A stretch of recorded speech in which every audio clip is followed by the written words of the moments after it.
Telangana public service commission నిర్వహించే group 1 రిక్రూట్మెంట్లో భాగంగా మనకు భారతదేశ చరిత్ర సంస్కృతి మనకు గ్రూప్ 1 మెయిన్స్లో మనకు సెకండ్ పేపర్లో ఇది ఒక సబ్జెక్టుగా ఉన్నది. కాబట్టి నేను గత ఎపిసోడ్లో వామపక్ష ఉద్యమాల గురించి చెప్పడం జరిగింది.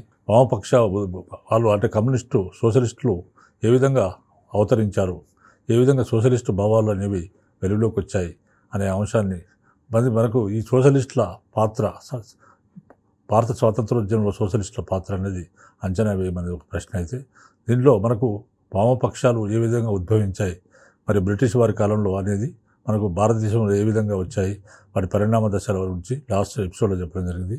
ఈ ఎపిసోడ్లో మిగిలిన అంశాల గురించి వివరించడం జరుగుతుంది. 1925 డిసెంబర్లో కమ్యూనిస్టు సమాజాలన్నీ కలిసి కాన్పూర్లో సమావేశమై ఏకపక్షంగా ఏర్పడ్డారు. అంటే భారతదేశ వ్యాప్తంగా అనేక కమ్యూనిస్టులు అక్కడక్కడ ఉండేవారు. వీళ్ళందరూ కలిసి కాన్పూర్లో సమావేశమయ్యారు. 1925 సంవత్సరం డిసెంబర్లో వివిధ ప్రాంతాలలో ఉన్న కమ్యూనిస్టులందరూ కలిసి కాన్పూర్లో సమావేశమై ఒక ఏకపక్షంగా వాళ్ళందరూ కూడా ఐక్యతగా ఏర్పడ్డారు. ఆ విధంగా ఏర్పడ్డ కమ్యూనిస్ట్ పార్టీ ఆఫ్ ఇండియా సిపిఐకి ఎస్వి గాతే అనేవాడు కార్యదర్శి అయ్యాడు. ఈ విధంగా కమ్యూనిస్టులు కాన్పూర్లో సమావేశమై కమ్యూనిస్ట్ పార్టీ ఆఫ్ ఇండియానే దాన్ని ఏర్పాటు చేసుకున్నారు. దానికి ఎస్వి గాతే అనేవాడు కార్యదర్శి అయ్యాడు. తర్వాత పార్టీ సభ్యులు కాంగ్రెస్ సంస్థలో చేరి ఆ సంస్థలో బలమైన వామపక్షాంగంగా వ్యవహరించాలని నిర్దేశించారు. ఈ సందర్భంగా వారు ఏంగా అనుకున్నారంటే, భారత జాతీయ కాంగ్రెస్లోనే ఉండాలి సభ్యులు, కమ్యూనిస్టులు అనేది సపరేట్గా కాకుండా ఈ సభ్యులందరూ కూడా భారత జాతీయ కాంగ్రెస్లోనే చేరి అందులోనే ఉండి ఆ సంస్థలో బలమైన వామపక్షాంగంగా, అంటే ఆ సంస్థకు వామపక్షాంగంగా ఇది ఉండాలని వ్యవహరించాలని ఈ సమావేశం నిర్దేశించింది. భారత కమ్యూనిస్టు పార్టీ, కమ్యూనిస్ట్ ఇంటర్నేషనల్ సంస్థల మధ్య నేరుగా సంబంధాన్ని నెలకొల్పాలని తొలుత నిర్ణయం జరిగింది. భారత కమ్యూనిస్టు పార్టీ, కమ్యూనిస్ట్ ఇంటర్నేషనల్ అంటే భారతదేశానికి సంబంధించిన కమ్యూనిస్టు పార్టీకి కమ్యూనిస్టు ఇంటర్నేషనల్ కుమింటర్న్ సంస్థల మధ్య నేరుగా సంబంధాలు నెలకొల్పాలని తొలుత నిర్ణయం జరిగింది. కానీ కుమింటర్న్ రెండో సమావేశంలో తూర్పు దేశాలతో విప్లవ ప్రతీక అని లెనిన్ ప్రస్తుతించిన ఎంఎన్ రాయ్ రెండో కమ్యూనిస్ట్ ఇంటర్నేషనల్ సమావేశంలో తూర్పు దేశాలలో విప్లవ ప్రతీక అని లెనిన్ ఎంఎన్ రాయ్ని ప్రస్తుతించాడు. మన లెనిన్ రష్యా అధ్యక్షుడు. భారత జాతీయ బూర్జువా వర్గ సంస్థ కాంగ్రెస్తో చేరి కమ్యూనిస్టు సంబంధాలను గురించి లెనిన్ విభేదించాడు. ఎందుకంటే మీరు కమ్యూనిస్టు పార్టీ, మీరు భారత జాతీయ కాంగ్రెస్లో ఎలా చేరతారు అని మీకు ఒక బూర్జువా వాళ్ళ దగ్గర మీరు ఎట్టుంటారని లెనిన్ వీళ్ళతో విభేదించడం జరిగింది. ఆ తర్వాత బ్రిటన్లోని కమ్యూనిస్టు పార్టీ భారతదేశంలో కమ్యూనిస్టు కార్యక్రమాలకు దిశానిర్దేశం చేసేది. అంటే బ్రిటన్లో కమ్యూనిస్టు పార్టీ ఉండేది, భారతదేశంలో కమ్యూనిస్టు పార్టీ పెడితే బ్రిటిష్ వారు నిషేధిస్తారు ఓపెన్గా అని చెప్పేసి వాళ్ళు కాంగ్రెస్లోనే ఉంటూ వామపక్ష భావజాలాన్ని ప్రచారం చేసుకునేవారు. అయితే బ్రిటన్లో ఉన్న కమ్యూనిస్టు పార్టీ వారు భారతదేశంలో ఉన్న కమ్యూనిస్టు పార్టీ వారికి కార్యకలాపాలు ఏం చేయాలనో వాళ్ళని దిశానిర్దేశం బ్రిటన్లో ఉన్న కమ్యూనిస్టు పార్టీ వారు చేసేవారు. అనేక మంది బ్రిటిష్ కమ్యూనిస్టులు భారతదేశానికి రావడం జరిగింది, భారతదేశానికి వచ్చారు. భారతదేశంలోని కార్మిక సంఘాలతో భారతదేశంలో ఉన్న కార్మిక సంఘాలతో ఒక వామపక్ష వర్గాన్ని రూపొందించడానికి జార్జ్ ఎల్జిన్ అనేవాడు వచ్చాడు. మనకు అనేక మంది బ్రిటిష్ కమ్యూనిస్టులు భారతదేశానికి వచ్చారు. భారతదేశంలోని కార్మిక సంఘాలతో వామపక్ష వర్గాన్ని రూపొందించాలనే ఉద్దేశంతో జార్జ్ ఎల్జిన్ అనేవాడు వచ్చాడు. తర్వాత బొంబాయి, బెంగాల్లో కార్మిక సంస్థల వివాదాలతో ఆయన జోక్యంతో ప్రభుత్వం ఆయన్ను నిర్బంధించింది. ఈ విధంగా ఆయన వచ్చాడు. ఎవరు వచ్చారు? బ్రిటన్ నుంచి ఎల్జన్ అనేవాడు వచ్చాడు. వచ్చి భారతదేశంలో కార్మిక సంఘాలతో వామపక్ష వర్గాన్ని రూపొందించడానికి జార్జ్ ఎల్జిన్ ప్రయత్నం చేశాడు. ఆ సందర్భంలో బొంబాయి, బెంగాల్లో కార్మిక సంస్థల వివాదాల్లో ఆయన జోక్యం చేసుకున్నాడు. బొంబాయి, బెంగాల్ రాష్ట్రాల్లో కార్మిక సంస్థల వివాదాల్లో ఆయన జోక్యం చేసుకున్నాడు. దాంతో ప్రభుత్వం ఆయన్ను అరెస్ట్ చేయడం, నిర్బంధించడం జరిగింది. తర్వాత ఎందుకు నిర్బంధించిందంటే, నకిలీ పాస్పోర్ట్ పత్రాలతో ఆయన భారతదేశంలోకి ప్రవేశించాలని అభియోగం పెట్టి ఆయనకు జైలు శిక్ష వేసి తర్వాత దేశం నుంచి పంపించి వేయడం జరిగింది. తర్వాత ఇంకొకరు వచ్చారు, ఆయన పేరు ఫిలిప్ స్ట్రాట్.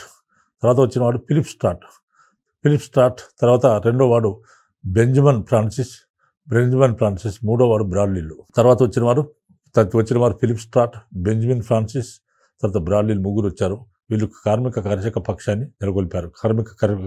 కర్షక పక్షాన్ని అంటే కార్మిక కర్షక ఉద్యమాన్ని ఒక పక్షాన్ని ఏర్పాటు చేయడం జరిగింది. స్ట్రాట్ నెలకొల్పిన కార్మిక కర్షక పక్ష శాఖలు ఢిల్లీ, అలహాబాద్, మీరట్, గోరఖ్పూర్, ఝాన్సీల్లో వెలిశాయి. ఈ విధంగా స్ట్రాట్ అనేవాడు ఈ కార్మిక కర్షక శాఖలను నెలకొల్పాడు. ఇలాంటి శాఖలు బ్రాంచెస్ ఎక్కడెక్కడ విస్తరించాయి అంటే ఢిల్లీ, అలహాబాద్, మీరట్, గోరఖ్పూర్, ఝాన్సీల్లో ఈ కార్మిక కర్షక శాఖలు వెలిశాయి. భారతదేశంలో తన కార్యక్రమాన్ని గురించి ఆయన ఎప్పటికప్పుడు ఇంగ్లాండ్లో ఉన్న కమ్యూనిస్ట్ నాయకులకు తెలియజేస్తూ వారి సలహాలు సంప్రదింపులతో పనిచేస్తున్నవాడు. స్ట్రాట్ అనేవాడు ఈ విధంగా ఏర్పాటు చేసిన కార్మిక కర్షక శాఖలు వివిధ ప్రాంతాలకు విస్తరించాయి. అవి భారతదేశంలో తన కార్యక్రమాన్ని ఆయన ఈ విధంగా భారతదేశం కార్యకలాపాలు చేస్తున్నాడు. తను చేసే కార్యకలాపాలను ఎప్పటికప్పుడు బ్రిటన్లో ఉన్న కమ్యూనిస్ట్ నాయకులకు తెలియజేస్తూ వాళ్ళ సలహాలు తీసుకుంటూ ఈయన కార్యక్రమాలు కొనసాగించేవాడు. తర్వాత పార్టీకి సంబంధించిన పుస్తకాలు చాలా రహస్యంగా భారతదేశానికి చేరేవి. అంటే బ్రిటన్లో ఉన్న కమ్యూనిస్టు నాయకులు ఏం చేసేవారంటే కమ్యూనిస్టు పార్టీకి సంబంధించిన పుస్తకాలు చాలా రహస్యంగా భారతదేశానికి చేరవేసేవారు. 1928 తర్వాత భారత కమ్యూనిస్టు పార్టీని కోమింటర్న్ నిర్దేశ పరిధిలోకి తేవడానికి నిర్ణయం జరిగింది. అంటే కమ్యూనిస్ట్ ఇంటర్నేషనల్ 1928 తర్వాత భారతదేశంలో ఉన్న కమ్యూనిస్టు పార్టీని కమ్యూనిస్ట్ ఇంటర్నేషనల్ నిర్దేశ పరిధిలోకి అంటే దాని అదుపులోకి తీసుకుని రావడానికి నిర్ణయం జరిగింది. తర్వాత ముజఫర్ అహ్మద్ ప్రతినిధిగా కోమింటర్న్ కార్యాచరణ సమావేశానికి వెళ్ళాలని నిశ్చయించారు. ముజఫర్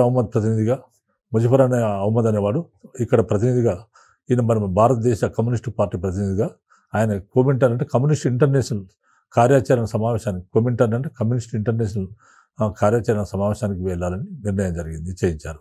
అంటే ఇక్కడ ముజఫర్ అహ్మద్ అనేవాడు భారత కమ్యూనిస్టు పార్టీ తరఫున కమ్యూనిస్ట్ ఇంటర్నేషనల్కి అటెండ్ అవుతున్నాడు అనమాట.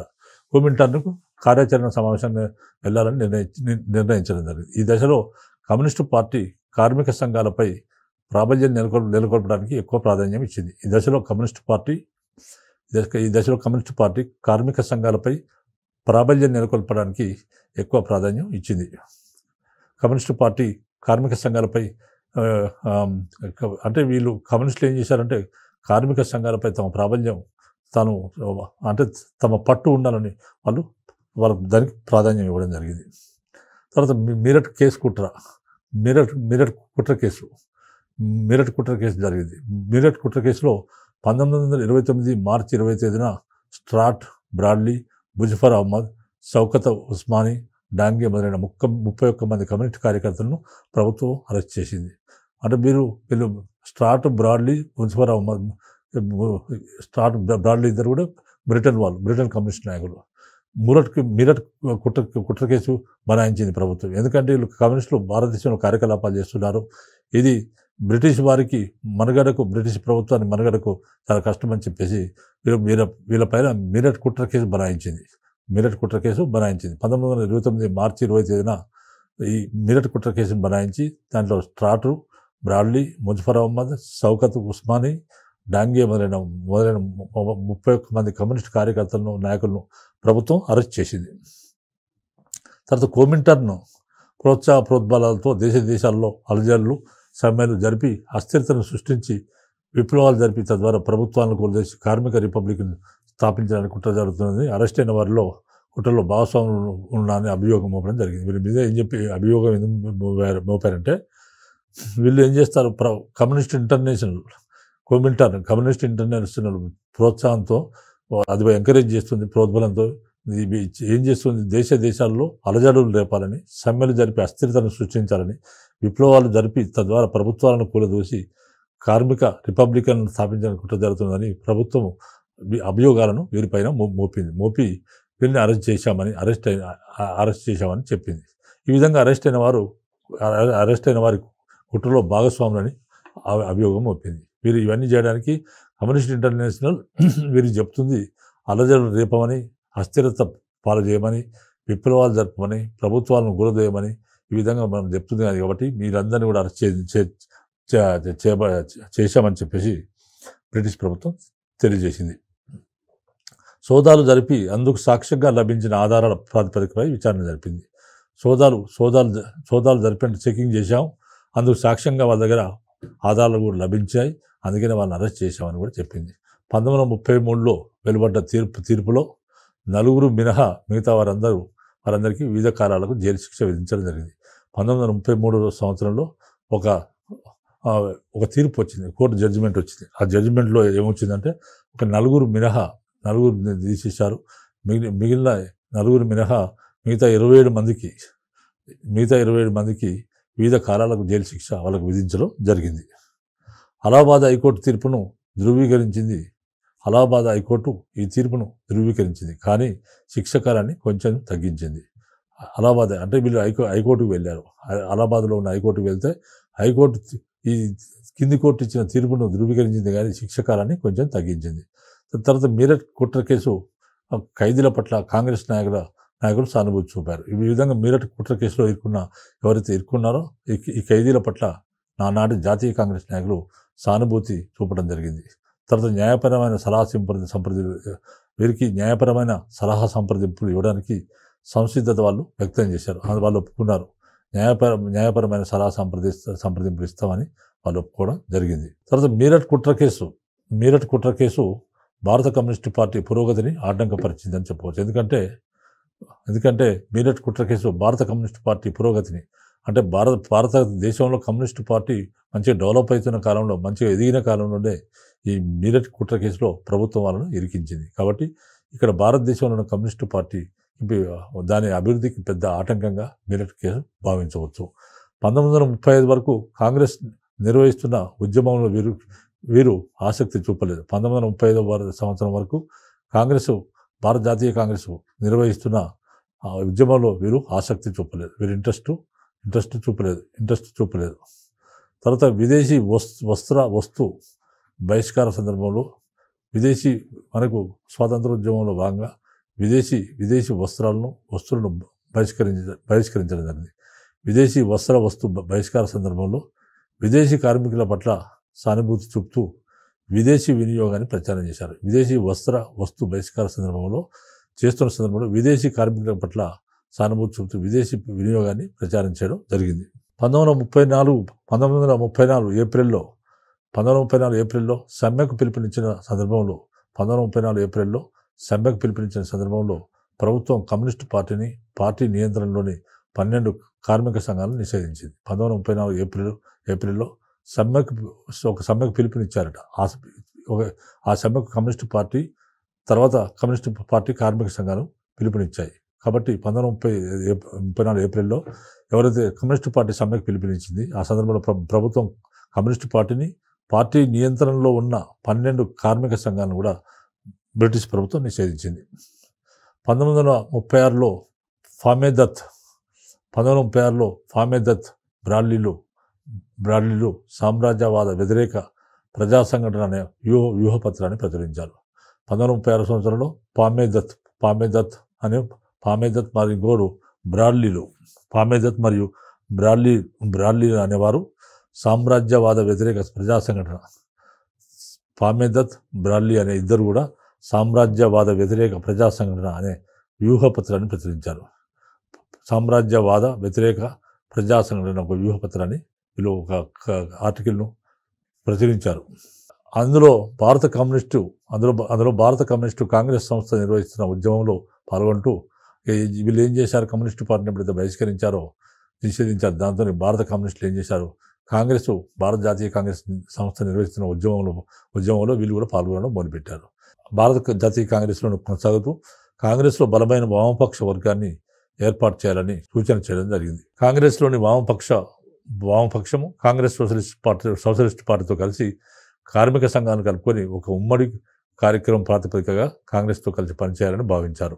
అంటే జాతీయ కాంగ్రెస్లోనే ఉంటూ వామపక్ష విభాగం అనేది విభాగం పెట్టుకుని అందులో వామపక్ష విభాగం అని పెట్టుకొని కాంగ్రెస్ సోషలిస్ట్ పార్టీతో కలిసి కార్మిక సంఘాలను కలుపుకొని ఒక ఉమ్మడి కార్యక్రమం ప్రాతిపదికగా కాంగ్రెస్తో కలిసి పనిచేయాలని వీళ్ళు భావించడం జరిగింది. కానీ ఈ యోజన సక్రమంగా పనిచేయలేదు.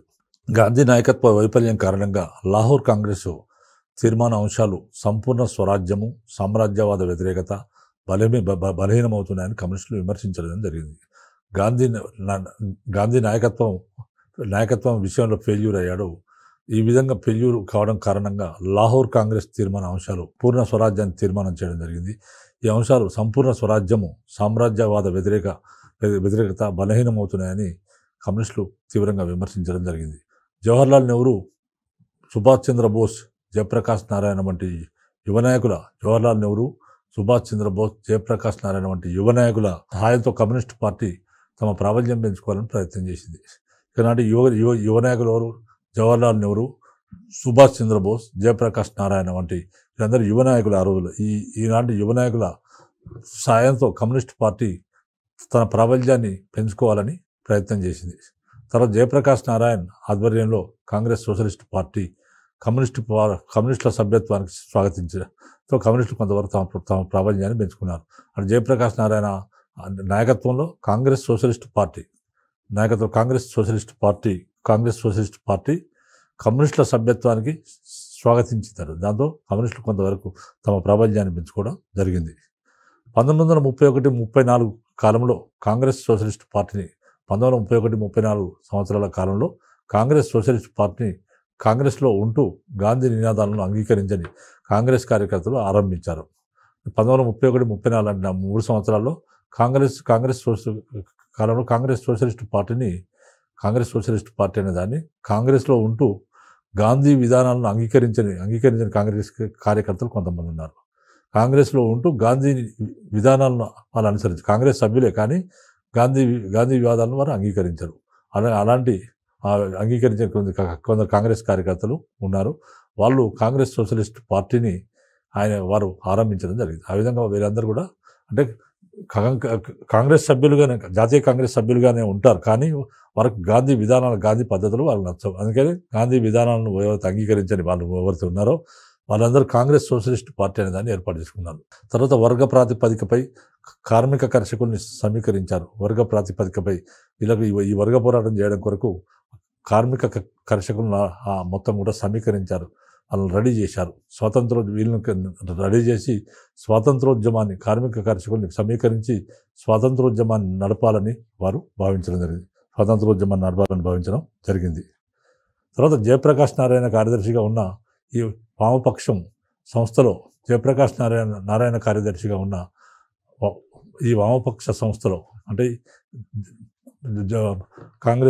సోషలిస్ట్ కాంగ్రెస్లో జయప్రకాష్ నారాయణ కార్యదర్శిగా ఉన్న ఈ వామపక్ష సంస్థలో ఆచార్య నరేంద్రదేవ్, రామ్ మనోహర్ లోహియా, కమలాదేవి చటోపాధ్యాయ, తర్వాత మిమామా పాని, నంబూద్రిపాద్, శ్రీ రామ్మూర్తి, సుందరయ్య మొత్తం ప్రభుత్వులు ఇందులో చేరారు. వీళ్ళందరూ కూడా ఇందులో చేరారు. తర్వాత కాలంలో నంబూద్రిపాద్, రామ్మూర్తి, సుందరయ్యలు కమ్యూనిస్ట్ పార్టీలో చేరారు. ఇదంతా కాంగ్రెస్ సోషలిస్ట్ పార్టీలో సభ్యులు. కాంగ్రెస్ సోషలిస్ట్ పార్టీ అనేది ఒక సంస్థ, సభ్యులు. దీనికి జయప్రకాష్ నారాయణ కార్యదర్శిగా ఉండేవాడు. వీళ్ళందరూ కూడా ఇందులో చేరారు. తర్వాత కాలంలో ముగ్గురు సభ్యులైన నంబూద్రిపాద్, రామ్మూర్తి, సుందరయ్య మాత్రం ఈ సంస్థ నుంచి ఆయన బయటకు వచ్చాడు. కాంగ్రెస్ సోషలిస్ట్ పార్టీ అనే సంస్థ నుంచి ఈ ముగ్గురు బయటకు వచ్చి తర్వాత కమ్యూనిస్ట్ పార్టీలో చేరడం జరిగింది. తర్వాత ఈ విధంగా కాంగ్రెస్ సోషలిస్ట్ పార్టీ వారు కొన్ని కార్యక్రమాలు రూపొందించారు. వారు రూపొందించిన కార్యక్రమాల్లోని ముఖ్యాంశాలు ఏంటంటే బ్రిటిష్ ఇండియా చేసిన రుణాన్ని తిరస్కరించడం. బ్రిటిష్ ఇండియా చేసిన రుణాన్ని తిరస్కరించడం అంటే బ్రిటిష్ ఇండియా అంటే ఎక్కడైతే బ్రిటిష్ వారు ప్రత్యక్ష పరిపాలనలో భారతదేశం ఉందో దాన్ని బ్రిటిష్ ఇండియా అంటారు. ఈ విధంగా బ్రిటిష్ ఇండియా చేసిన రుణాన్ని తిరస్కరించడం ఒకటి. ప్రజల చేతుల్లోకి అధికారం బదలాయించడం ఒకటి. డైరెక్ట్ అధికారం ప్రజల చేతుల్లోకి బదలాయించాలి. మూడోది ప్రణాళికాబద్ధంగా దేశ అభివృద్ధి, ఆర్థిక అభివృద్ధి జరగాలనేది. తర్వాత నాలుగోది ప్రభుత్వ నిర్వహణలో విదేశీ వాణిజ్యం జరగాలనేది. ప్రభుత్వ డైరెక్ట్ కంట్రోల్లో విదేశీ వాణిజ్యము, విదేశాలతో వ్యాపారం జరపాలనేది. తర్వాత వ్యవసాయం విషయంలో, పరిశ్రమల్లో సహకారోద్యమం విధానం అనేది, సమాచార బ్యాంకింగు, తర్వాత భరణాలు లేకుండా సంస్థానాలు రద్దు మొదలైనవి. భరణాలు అంటే అనేక సంస్థానాలు ఉన్నాయి. ఆ సంస్థానాలు వివిధ పాలకుల చేతులు ఉన్నాయి. వాళ్ళకి భరణాలు ఇవ్వకుండా సంస్థానాలను రద్దు చేయాలని ఇట్లా కొన్ని అంశాలను ఈ కాంగ్రెస్ సోషలిస్ట్ పార్టీ వారు తీసుకోవడం జరిగింది. గాంధీ అహింసా సిద్ధాంతాన్ని, నైతికతకు ప్రాధాన్యం ఇచ్చే రాజకీయ ధోరణిని, ధర్మకర్తృత్వ సిద్ధాంతాన్ని వారు తిరస్కరించారు. గాంధీ అహింసా సిద్ధాంతాన్ని ఈ సోషలిస్ట్ కాంగ్రెస్ వారు గాంధీని ఒప్పుకోరు. గాంధీ అహింసా సిద్ధాంతం వాళ్ళకి నచ్చలేదు.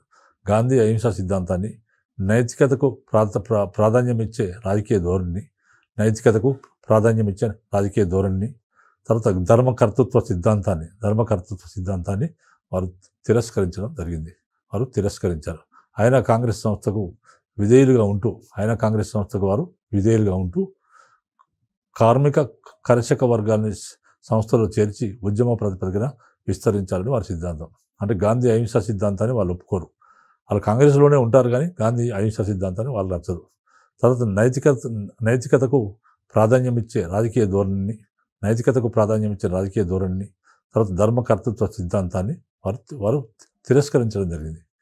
అయినా కాంగ్రెస్ సంస్థకు విధేయులుగా ఉంటూ కార్మిక కర్షక వర్గాల్ని సంస్థలో చేర్చి, అంటే కాంగ్రెస్లోనే ఉంటారు, కానీ గాంధీ సిద్ధాంతాలు వాళ్ళు నచ్చవు. అహింసా సిద్ధాంతం నచ్చదు.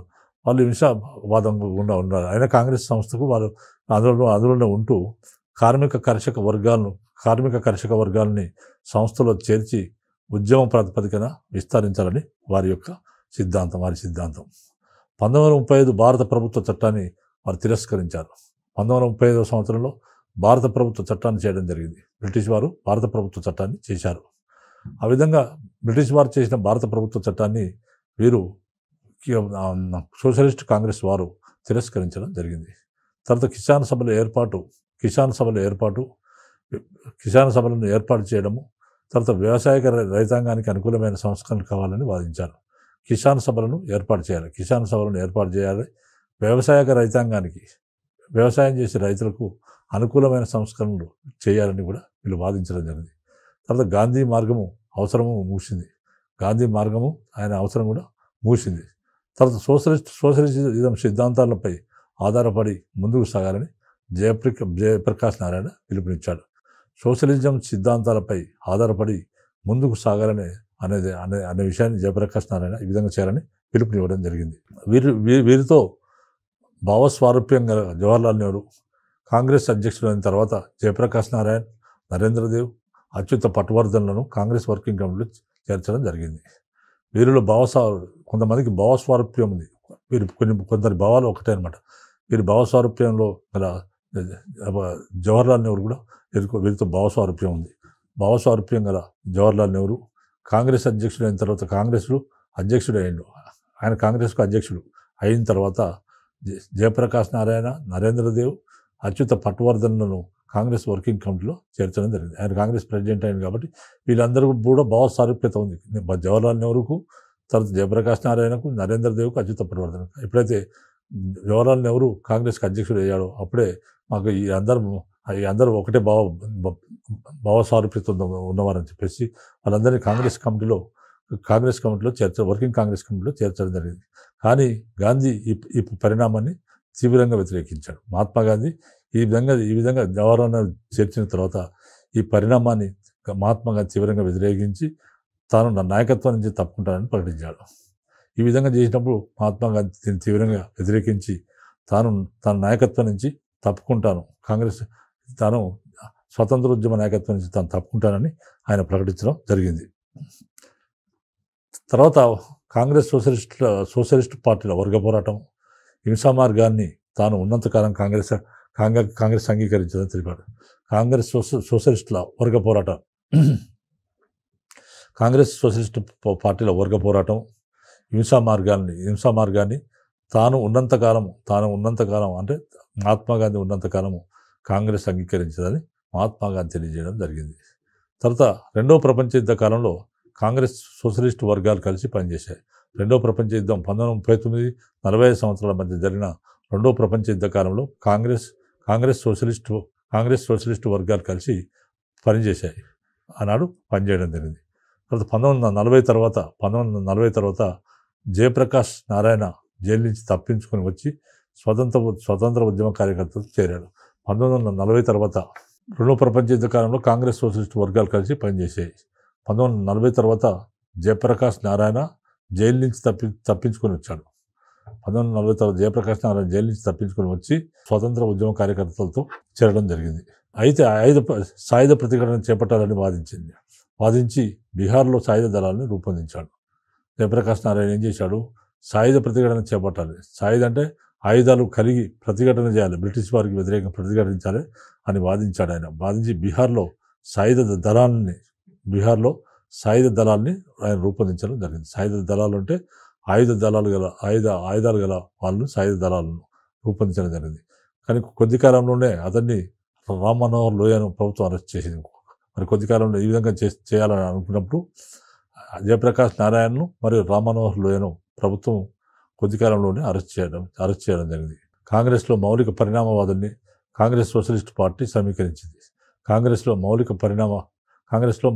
పరిణామవాదాన్ని కాంగ్రెస్ సోషలిస్ట్ పార్టీ వారు సమీకరించారు. తర్వాత కర్షకోద్యమాన్ని నిర్వహించడం జరిగింది. తర్వాత కార్మిక సంఘాల మధ్య ఐక్యతను సాధించింది. కాంగ్రెస్ సోషలిస్ట్ పార్టీ కార్మిక సంఘాల మధ్య ఐక్యతను సాధించింది. సోషలిజం సిద్ధాంతాన్ని ప్రాచుర్యంలోకి తెచ్చింది. సోషలిజం అనే సిద్ధాంతాన్ని ప్రాచుర్యంలోకి తెచ్చింది. 1945 సంవత్సరంలో కాంగ్రెస్ సోషలిస్ట్ పార్టీ 1945లో కాంగ్రెస్ నుంచి సోషలిస్ట్ పార్టీని స్థాపించింది. 1945లో కాంగ్రెస్ నుంచి సోషలిస్ట్ పార్టీని స్థాపించడం జరిగింది. 1952 తర్వాత కృపలాన్ నాయకత్వంలో ఉన్న కృషక్ మజ్దూర్ ప్రజాపార్టీలో కలిసిపోయి 1952 తర్వాత కృపలాని నాయకత్వంలో ఉన్న కృపక్ మజ్దూర్ ప్రజాపార్టీలో కలిసిపోవడం జరిగింది. తర్వాత 1939లో సుభాష్ చంద్రబోస్ గాంధీతో విభేదించాడు. 1939 సంవత్సరంలో సుభాష్ చంద్రబోస్ గాంధీతో విభేదించి కాంగ్రెస్ అధ్యక్ష పదవికి రాజీనామా చేసి ఫార్వర్డ్ బ్లాక్ అనే పక్షాన్ని స్థాపించాడు. తర్వాత కాంగ్రెస్ విధానాలను కార్యక్రమాలన్నీ ఈ పార్టీ అంగీకరించింది. ఈ ఫార్వర్డ్ బ్లాక్ అంగీకరించింది. కానీ కాంగ్రెస్ అధిష్టానం పట్ల అవిశ్వాసాన్ని ప్రకటించింది. అంటే కాంగ్రెస్ ఫార్వర్డ్ బ్లాక్ కొత్తగా పెట్టుకున్నాడు ఆయన, కాబట్టి కాంగ్రెస్ విధానాలను కార్యక్రమాలను ఆ పార్టీ ఫార్వర్డ్ బ్లాక్ అంగీకరించింది. కానీ కాంగ్రెస్ అధిష్టానం ఎవరైతే కాంగ్రెస్లో నాయకత్వం ఉన్నారో వారిపైన అవిశ్వాసాన్ని ప్రకటించింది. 1947 సంవత్సరంలో స్వాతంత్రం వచ్చిన తర్వాత జరిగిన అధికార బదలాయింపు ఒక బూటక పరిణామం అని ఫార్వర్డ్ బ్లాక్ విమర్శించింది. 1947 సంవత్సరంలో స్వాతంత్రం వచ్చిన తర్వాత జరిగిన అధికార బదలాయింపు అది బ్రిటిష్ వారు అధికారాన్ని భారతీయులకు బదలాయించారు అనేది ఇది ఒక బూటక పరిణామం అని సుభాష్ చంద్రబోస్ ఏర్పాటు చేసిన ఫార్వర్డ్ బ్లాక్ దాన్ని విమర్శించింది. కాంగ్రెస్ బూర్జువా నాయకత్వం బ్రిటిష్ సామ్రాజ్యవాదం కుమ్ముక్కయ్యాయి. బూర్జువా నాయకత్వం బ్రిటిష్ సామ్రాజ్యవాదం రెండు కుమ్ముక్కయ్యాయి. ఈ కుమ్ముక్కై భారత ప్రజా బాహుళ్యాన్ని మోసం చేశారని కూడా వ్యాఖ్యానించింది.